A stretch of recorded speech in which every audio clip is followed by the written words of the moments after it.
Billahi minasyaitonir rajim. Bismillahirrahmanirrahim. Assalamualaikum warahmatullahi wabarakatuh. Waalaikumsalam warahmatullahi wabarakatuh. Alhamdulillahi rabbil alamin. Wassalatu wassalamu ala asrofil anbiya'i wal mursalin wa ala alihi wa sahbihi ajmain. Asyhadu an la ilaha illallah wahdahu la syarikalah wa asyhadu anna Muhammadan abduhu wa rasuluh. Allahumma sholli ala Muhammad wa ala ali Muhammad kama shallaita ala Ibrahim wa ala ali Ibrahim fil alamin innaka Hamidum Majid. Qala Allah ta'ala fil Qur'anil Karim, A'udzu billahi minasy syaithanir rajim. Bismillahirrahmanirrahim. Inna fatahna laka fatan mubin liyaghfira laka Allahu ma taqaddama min dhanbika wa ma ta'akhkhara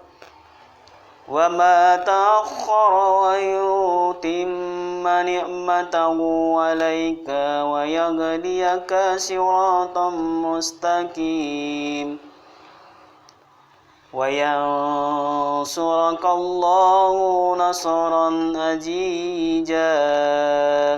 Shadaqallahul adzim alayah.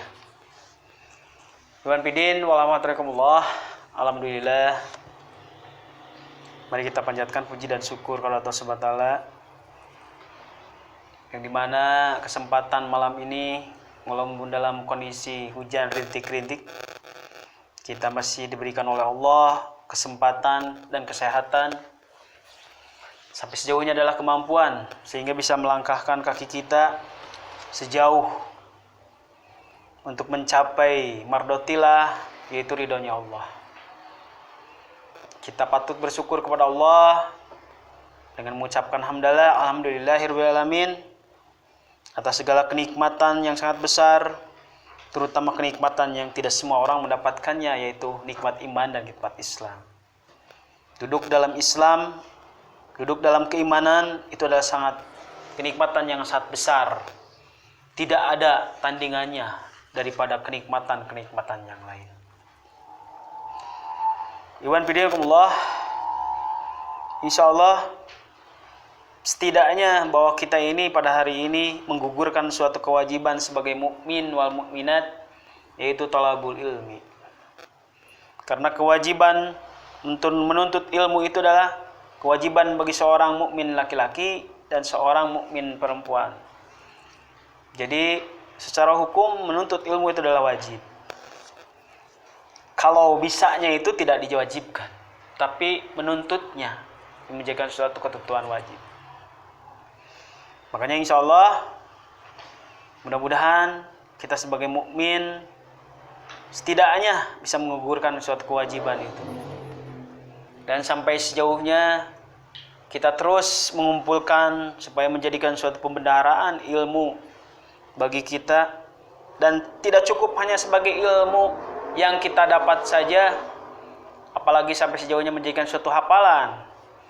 Tapi yang paling hebat lagi ketika kita mendapatkan satu ayat saja yang dibacakan, yang diterangkan, yang paling hebat di sisi Allah adalah yang dimana mengaplikasikan ayat dan perintah itu sesuai ajaran dan sunnah yang diajarkan oleh Rasulullah SAW.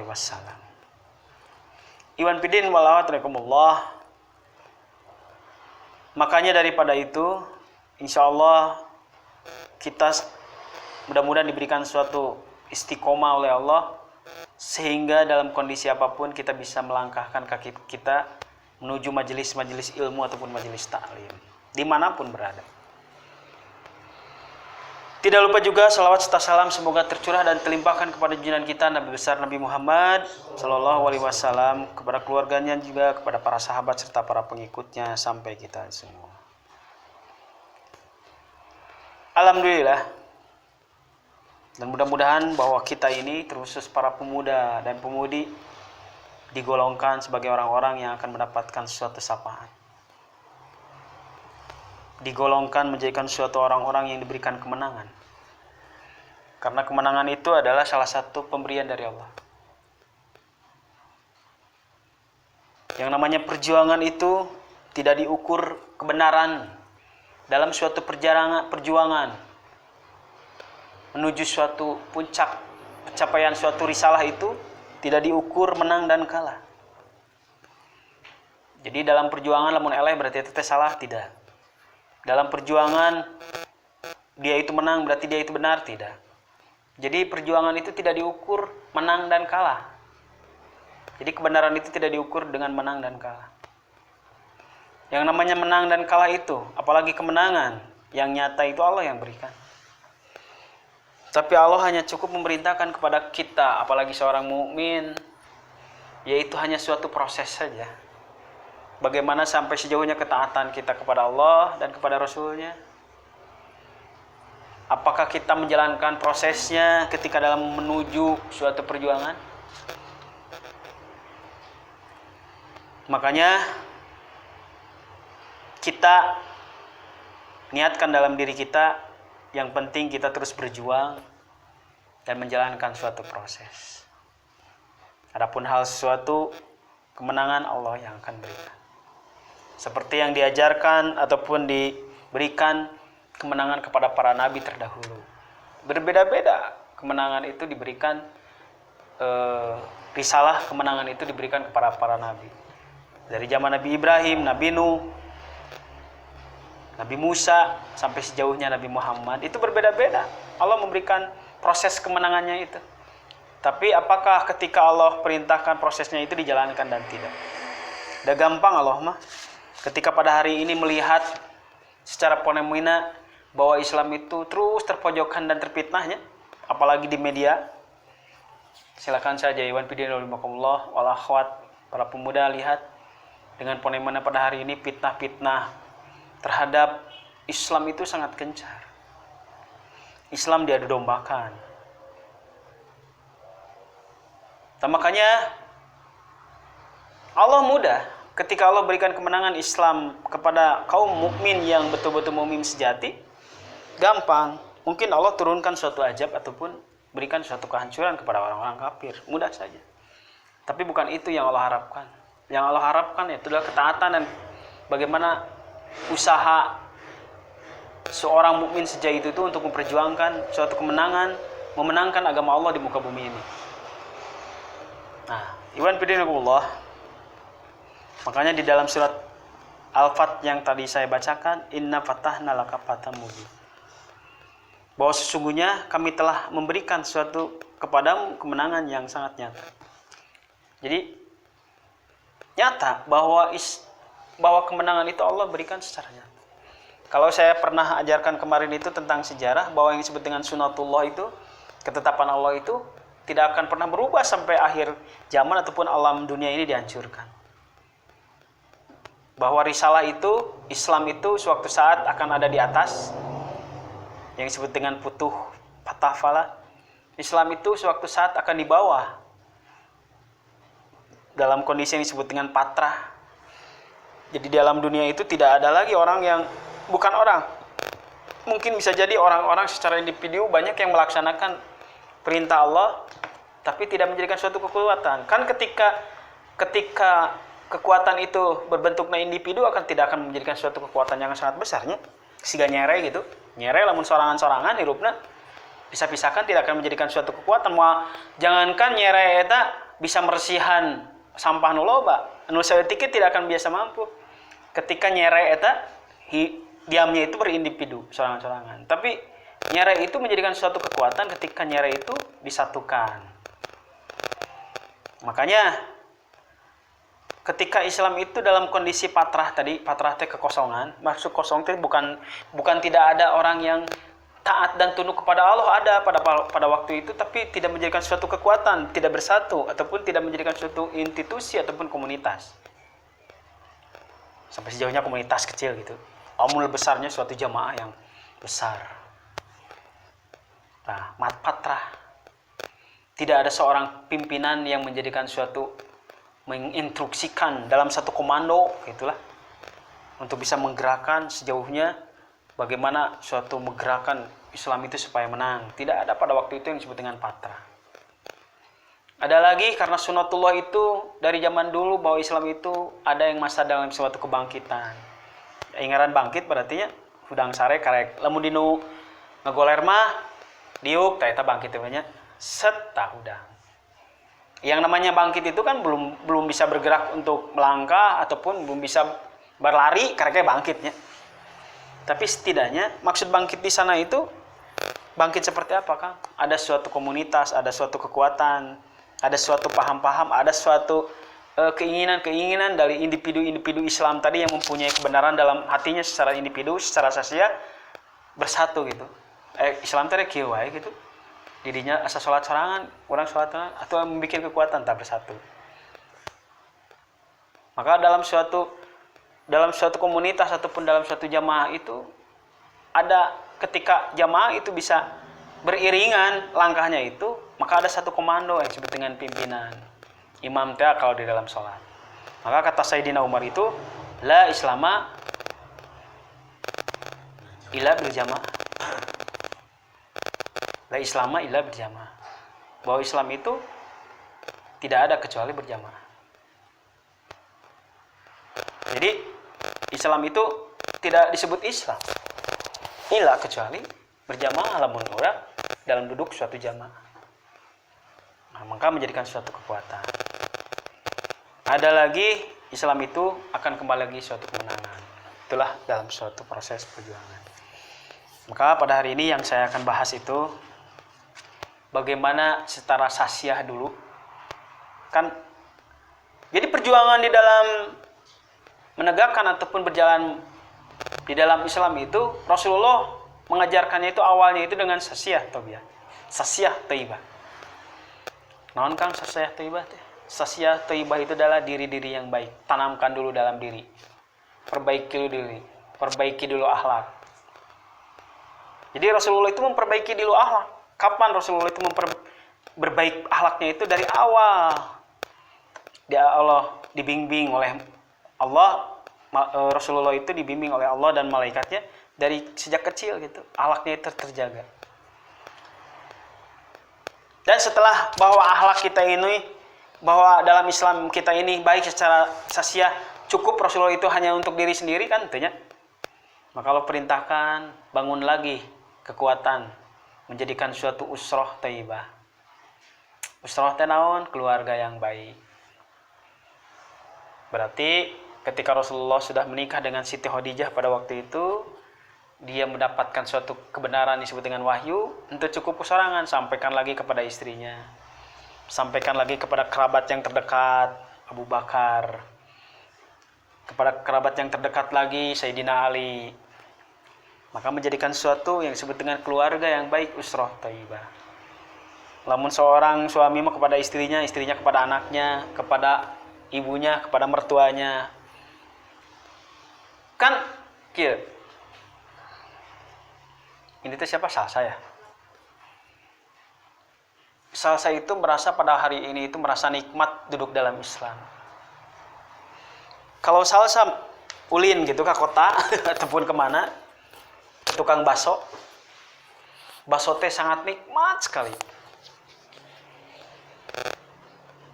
Tukang barasonya berenang keluarga nanti, wah baso teh geus kemana-mana beren, makanan baso teh geus kemana-mana, di Jugjug itu baso ibawa sampai ke apal. Menemukan ada tukang bakso yang sangat enak dan sekali. Ketika Salsa mendapatkan suatu makanan ataupun bakso itu yang sangat nikmat, pasti tercukup dia itu bisa disimpan kenikmatan itu oleh sendiri, mungkin KBG. Pasti dia ingin menyampaikan ataupun berita eta, kenikmatan eta teh dicaritakeun ke orang lain.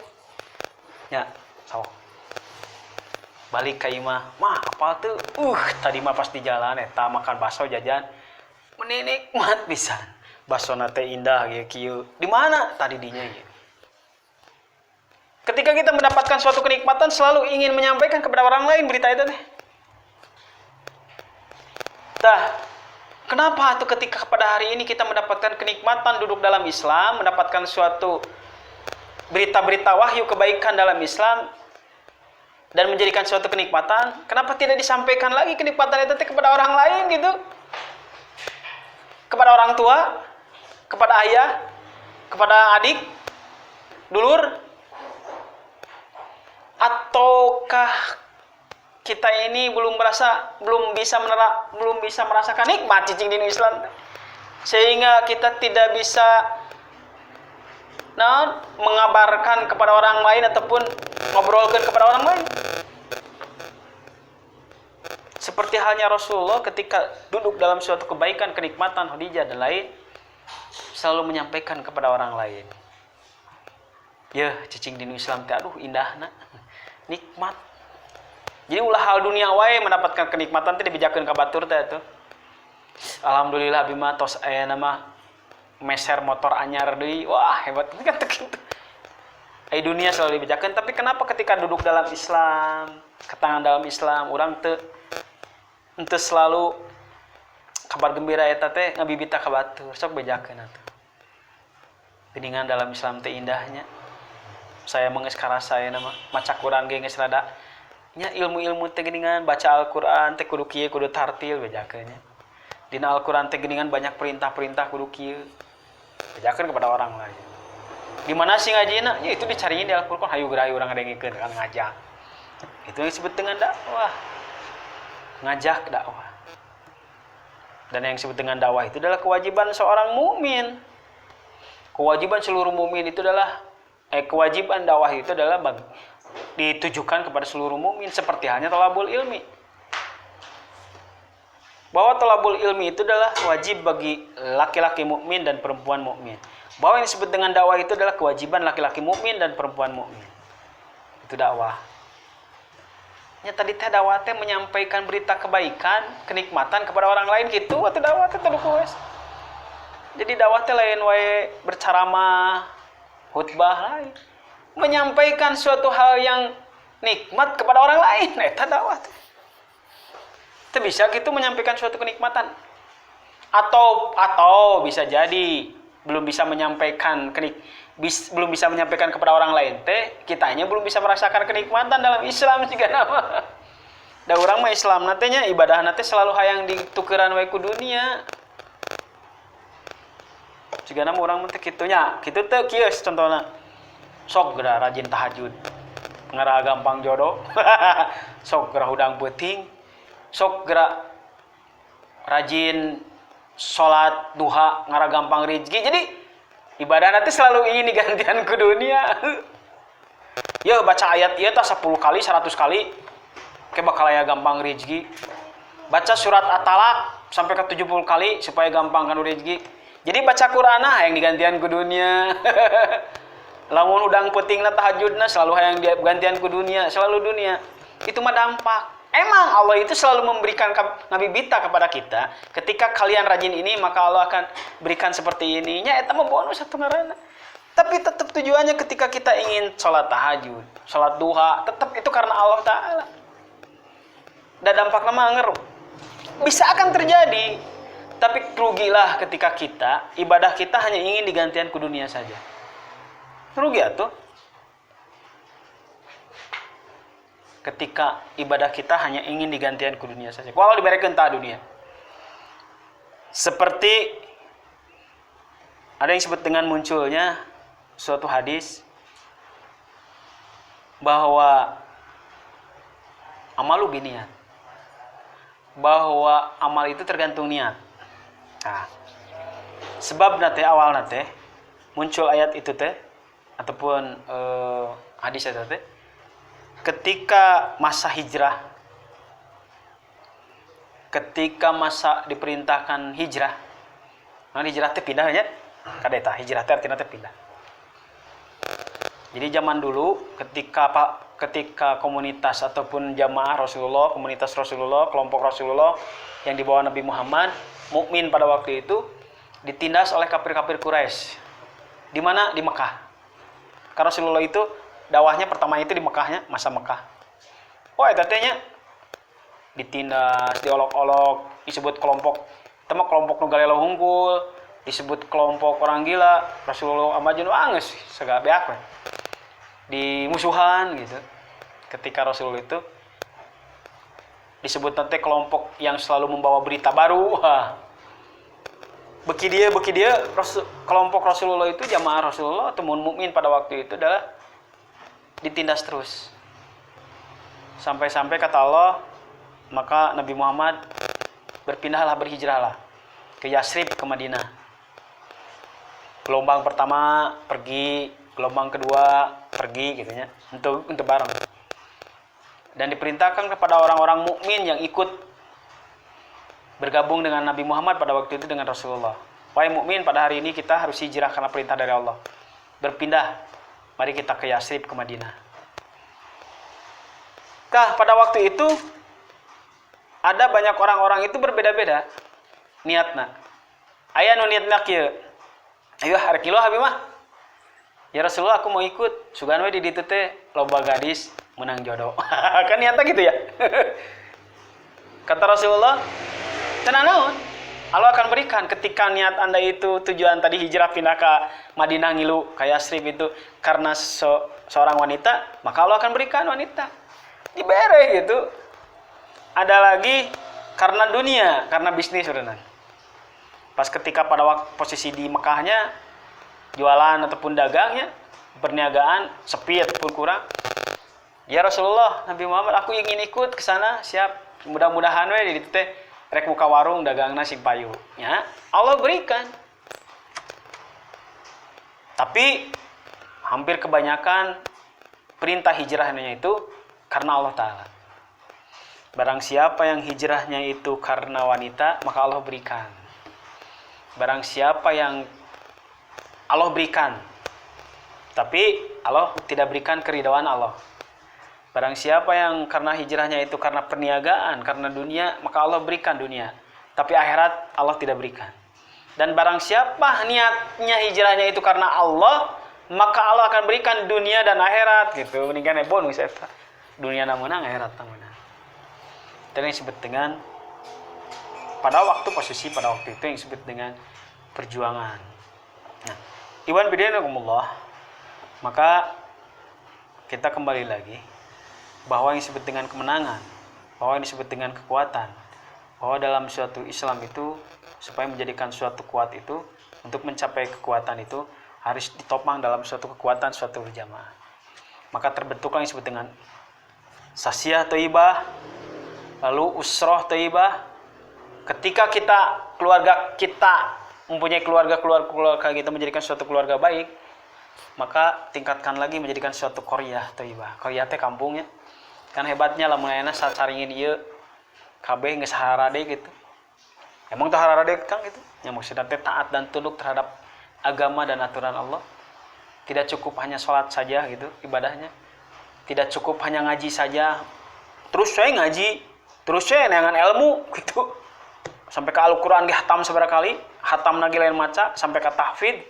Terus saya tahfidz tapi tidak ada realisasi pengaplikasian bahwa Al-Quran itu menjadikan suatu sumber hukum. Nyanggawe nonsen, tidak ada, itu pun sia-sia dalam hidup. Jadi Al-Quran ini 30 juz ini bukan hanya cukup jadi hafalan saja. Betul, ketika seseorang itu hafal ataupun di dalam Al-Quran maka derajatnya tinggi. Lain cukup dihafalkan sampai ke 30 juz, hatam, tahfidz, tapi pengaplikasiannya itu tidak ada. Dan tidak bisa Al-Quran ini diaplikasikan oleh secara sasia-sasia.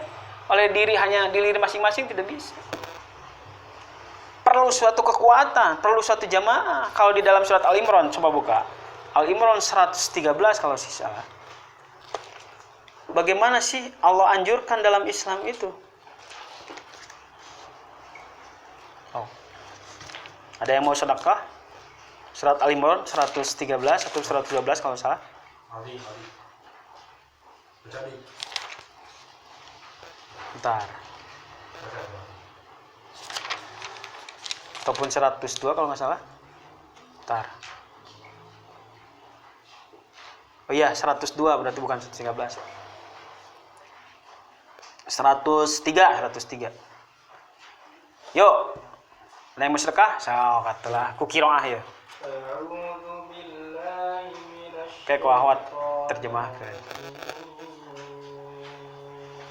Al-Imran 103. Wa'tasimu bihablillahi jami'an wa la tafarraqu.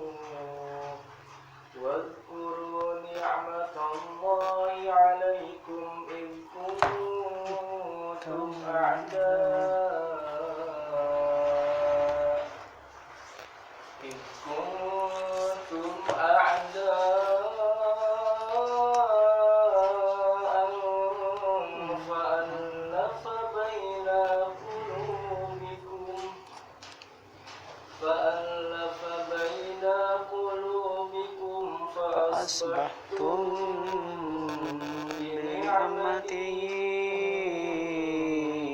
ikhwana wa kuntum ala shafa minan nari fa'anqadhakum minha kadzalika yubayyinu Allahu lakum ayatihi la'allakum tadhakkarun. Sok, terjemahkan, Cik.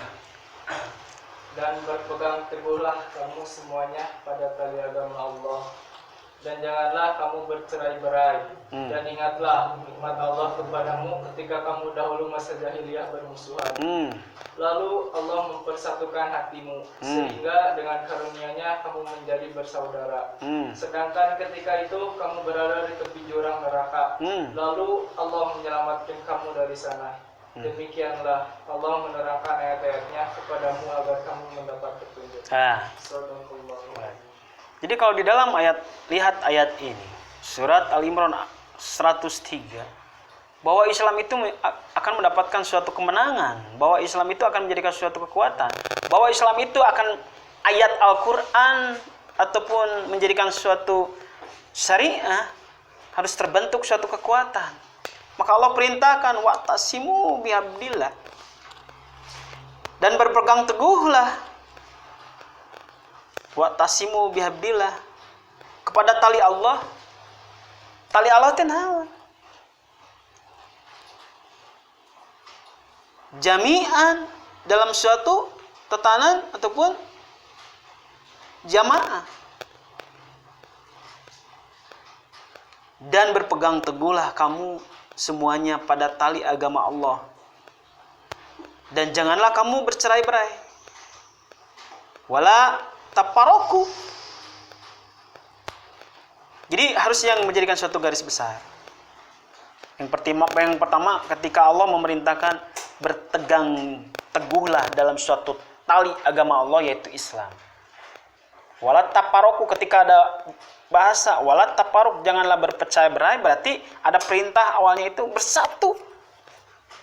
Karena kekuatan itu akan menjadikan suatu kekuatan, harus menjadikan satu dalam suatu tali ikatan. Berarti ngaran tali kan fungsinya untuk mengikat.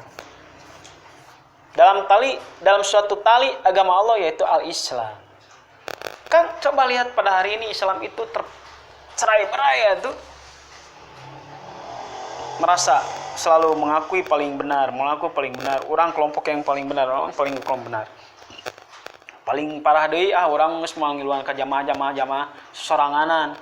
Geus kenal lagi dalam ayat ini, cek Allah mah kudu bersatu dalam tali agama Allah, tapi kenapa kukulunuan sorangan? Bersatu dalam menjadikan suatu kekuatan. Karena untuk mencapai suatu mengaplikasikan ayat tadi 30 juz itu harus dalam suatu kekuatan jamaah Allah. Ada yang mengaplikasikan yang disebut dengan imam perintah. Namun di dalam ayat surat An-Nisa ayat 59, ya ayyuhalladzina amanu atiullaha wa atiur rasul wa ulil amri minkum. Maka ulil amri itu yang mengaplikasikan ayat Al-Qur'an.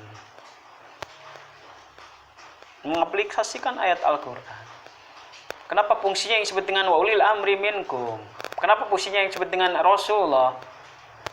Kalau di dalam ayatnya, wahai orang-orang yang beriman, taatilah Allah dan taatilah Rasul dan taatilah ulil amri. Dan ulil amri di antara kalian pemimpin. Ketika kalian ingin mentaati Allah, kata Rasulullah, taatilah aku.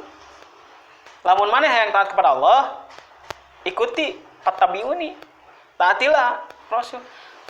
Jadi tidak bisa seseorang ingin mentaati Allah tapi tidak melalui Rasulullah Nabi Muhammad. Ada taatna kumaha atuh lamun urang teu nyontohan ka Rasulullah, lamun urang tidak mengikuti Nabi Muhammad.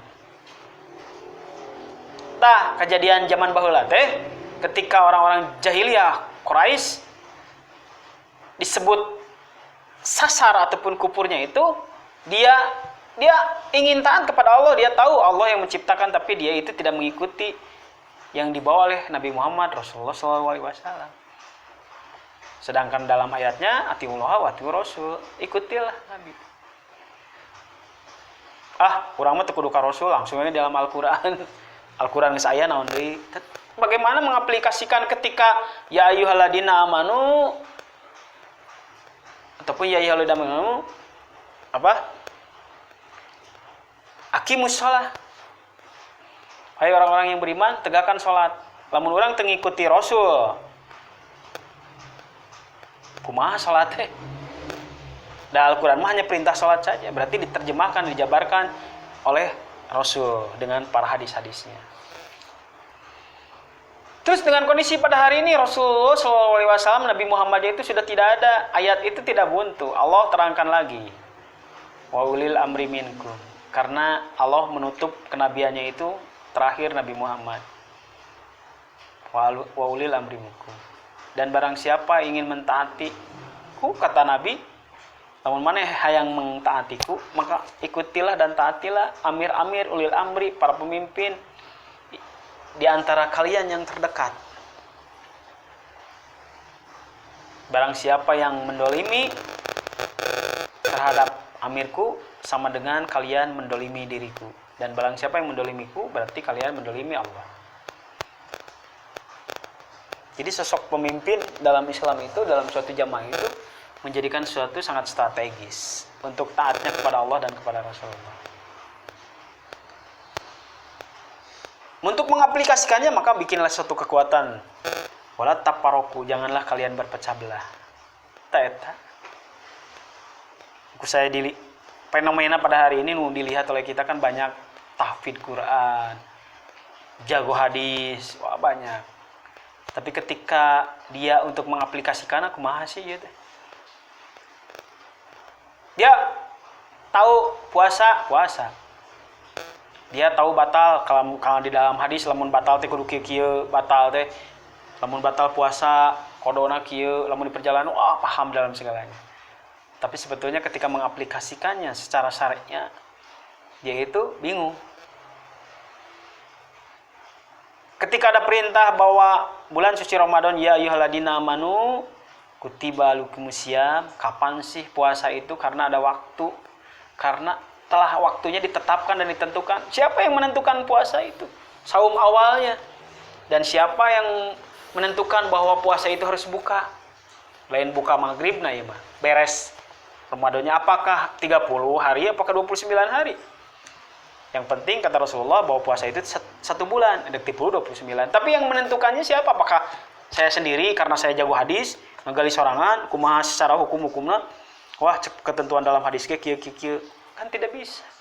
Yang mengaplikasikannya itu harus seorang pimpinan dalam Islam, yaitu yang disebut dengan ulil amri. Cek ulil amri teh bahwa besok kita mulai puasa Ramadan, jalankan. So, yang selama ini yang kita jalankan ketika kemarin-kemarin bulan puasa Ramadan, apalagi kan fenomena Allah itu tuh bukan fenomena karena ada jelema aya namanya pendapatan teh asal loba, bukan, itu teh fenomena oleh Allah diberikan, diuji, diturunkan ke dunia, turunkan, set disamarkan. Aya anu mulaina poe Rebo puasa teh, aya anu Salasa, berbeda-beda. Sebetulnya kalau kita kaji lain masalah jelema teh so boga ngahiliwang masing-masing itu teh kelompok ieu. Sebetulnya mah eta teh digambarkan untuk menguji kekuatan mukmin. Harus kepada siapa dan bagaimana caranya untuk mentaati ketika munculnya seorang bulan suci Ramadan itu di awal. Terus akhirnya kemari sok. Lamun betul teh mah kejadian pernah beberapa kali bahwa puasa jeung lebaran teh beda. Karena satu, pernah merasakan enggak bahwa puasa jeung Ramadan berbeda? Terus orang puasana kumaha kemarin? Siapa yang memerintahkan? Kamu orang kecantaran ngaji mah. Kang, saya mah kumaha tetangga kumaramena we. Jadi orang ibadahna karena ku tetangga. Saya puasa mun teu salama saya Salasa, Kang. Tapi ada tetangga ke saya mah poe Rebo. Nah, pedah we tetangga babeh saya puasana salasa jadi saya ngilu ka babe jadi puasana karena babe. Saya mah nempo kumaha ramena we tetangga kayak dagoan we. Kira puasa kata tetangga teh. Saya mau nempo wengke lah cenah mun poe Rebo. Hayu jadi ibadah teh asa kumaha rame-rame gitu. Tidak menjadikan suatu prinsip bahwa mana yang benar dan mana yang salah. Coba kalau kita terikat dalam suatu jami'an, dalam suatu tali agama Allah, terikatlah Islam bil jamaah, la jamaah bil umaroh, bahwa dalam jamaah itu adalah imam, maka ada suatu perintah yang mempertanggungjawabkan ibadah kita. Seperti halnya dalam sholat ya. Sholat kan imam itu menang sembarangan atuh, karena dia itu yang menanggung jawab suatu keabsahan ibadah kita, sholat kita. Cobalah menurang dalam barisan sholat jamaah berkumpul semuanya, tapi imaman kita masing-masing, anu hiji ruku, anu sujud, masing-masing kayak gitu. Walaupun barisannya terapi gitu, ngajajar sasop, dua sop, tapi imaman, ya Allahu Akbar, eta masih gak sholat sunat tuh geringan rawatib. Satu orang saja naik jadi imam, jadi komando, semuanya serempak rapi. Takbir, Allahu Akbar, gitu sampai ke ujung. Sujud, semuanya sujud. Odok panjang sampai ke dia ke lapang bola, ketika ada satu saja yang ngomando, akan serempak semuanya. Maka Islam itu harus ada satu yang ngomando yang disebut dengan imam namanya. Maka aplikasi Al-Quran itu harus ditafsirkan ataupun diterjemahkan, dijalankan oleh yang disebut dengan tadi imam. Nah, iwan bidangkumullah, itulah. Dan ketika kita udah bersatu dalam tali agama Allah, kata Allah, maka itu yang disebut dengan ikhwanan, saudara. Jadi ngarannya yang disebut dengan saudara teh lain sarua lahir di nu beuteung sarua, eta mah saudara senasa berarti saudara. Tapi cek Allah mah yang disebut dengan saudara itu adalah ketika kita dalam suatu ikatan, maka itu yang disebut dengan saudara, ikhwanan. Bukan nama satu agama ikhwan, satu akidah, satu kekuatan, ikhwan, saudara. Tapi kenapa buktinya pada hari ini fenomena Islam itu terpuruk? Maksudnya itu terpecah, bukan menjadi ikhwan, tapi menjadikan suatu persaingan kelompok satu dengan kelompok yang lain. Itulah mungkin musuh yang nyata itu adalah iblis, setan. Iwan bidin walaupun itulah sedikit gambaran untuk menguatkan dalam diri kita, jati diri kita, bahwa ketika kita mendapatkan suatu kenikmatan untuk menjadikan suatu kekuatan, mari kita ajak orang-orang yang ada di sekitar kita dan sampaikan kenikmatan yang ada pernah kita dapat. Cicing di Islam itu begitu nikmatnya. Asa regreg seperti halnya geus beres salat, lamun urang geus beres salat, lamun orang can sholat kan asa diudag-udag, tapi geus beres sholat masa tenang gitu. Cicing di Islam teh masa tenang gitu. Lamun jelema lamun geus bisa merasakan kenikmatan dalam Islam, moal loba kasieun. Udek di mana-mana loba bega, udek maut kan we, Allah yang telah menentukan. Tapi lamun jelema geus jauh dalam agama, walaupun nya hartana loba kasieun hirupna teh. Sieun leungit teh, sieun aya begal teh, geus pikirannya itu. Kan orang mukmin mah enggak mau sekarang pada hari ini meninggal, ya Allah yang menentukan. Mukmin mah yang penting di akhirat nanti selamat. Punya disebutnya teh punya asuransi ketika kita meninggal sudah Allah jaminkan dengan surganya Allah. Sepertinya kemenangan itu adalah suatu kematian Allah yang tetapkan. Edek iraha pun, edek dimanapun, ya itu kehendak Allah. Kenapa harus ditakutkan? Aduh, kan lamun urang ngobrolnya, aduh sieun maotnya, aduh banjir kumaha, can boga bekal saya teh teh. Edek boga bekal kumaha, da tenangan bekal-bekal atuh terus terlibat ataupun dibebenjokeun ku dunia. Ada teman-teman rekan-rekan saya di tempat kerja gitu kan ya. Wah, cek saya teh ieu geus bencana-bencana. Saya bahan sakedeung deui kiamat. Aduh tuh Pak ulah waka kiamat atuh saya can boga bakal nya eta mah kumaha aya kiamat mah ngan cigana itu fenomena kieu asa di kiamat. Saya can boga bakal ulah waka kiamat. Nyarek isu kadang emang Anda yang mengatur ulah waka. Nya cek saya teh terus iraha atuh rek neangan bekal rek kitu wae. Buru atuh gara neangan bekal besi kabur isu kiamat. Tersentuh ge lumayan set pada jempe. Ketika ada jempe kan kuno kitu we ge langsung dalil biji tek jadi panjang. Hidayah Allah nentukeun. Isukna kitu deui keun we. Ngobrol deui nu lain, ngobrol deui kitu deui, inget deui gitu. Sampai ka eling intina mah jelema teh. Ya setidaknya kan yang namanya akhlak benar dan salah mah itu namanya setiap pribadi itu akan berbeda-beda. Tapi setidaknya kita dalam suatu tali agama Allah, dalam suatu ikatan, dalam suatu akidah yang kuat. Jadi ikatan akidah itu adalah akidah tauhid itu adalah ikatan dengan Allah yang sangat kuat. Nah, iwan bidangullah sementara seperti itu saja. Mudah-mudahan ini hanya mengingatkan saja, lebih kepada materinya, materi menggugah saja, motivasi. Insya Allah nanti ketika masuk di jadwal materi saya akan membahas tentang sirah lagi, ya, tentang sirah meneruskan kemarin sirah nabawiyah dan dilanjutkan lagi. Kenapa Islam itu nyampe kepada saya, kepada kita gitu? Padahal Nabi Muhammad itu orang Arab gitu. Ya nanti kan harus tahu. Walaupun kita pernah mendapatkan versinya, lain versi mendapatkan pernah yang dapat ilmu.